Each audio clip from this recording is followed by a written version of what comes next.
Hiraya Manawari.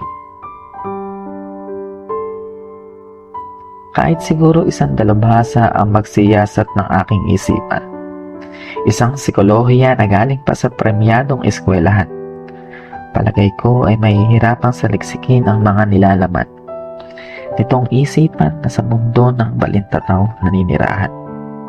Oo, minsan tinatakasan ko ang realidad sa pamamagitan ng paglalakbay sa harayang likha ng diwa na sa pangarap ko ang tinataglay.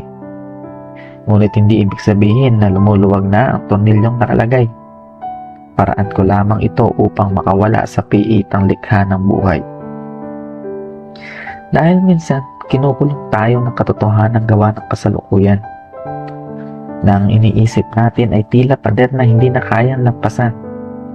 Ngunit, palakid lamang ito na dapat nating pagtagumpayan upang makalaya sa kasinungalingang di tayo magwawagi sa labanan.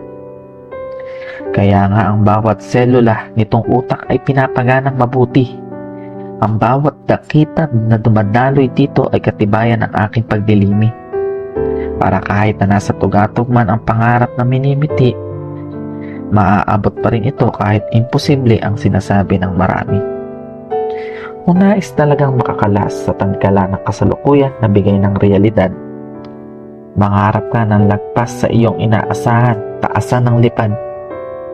Dahil kung pati sa pangangarap ay mananatili tayong sagadsan, hinding-hindi aangat ng buhay at ang adhikain ay di matutupad.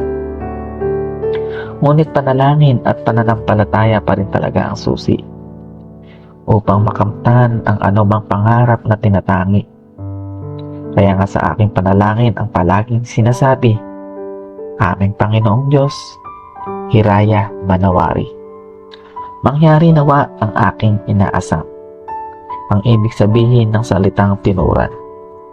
Ngunit dugtong ko pa ay mangyari ang inyong kalooban, dahil ang kalooban mo, Panginoon, ang siyang pinaka mainam.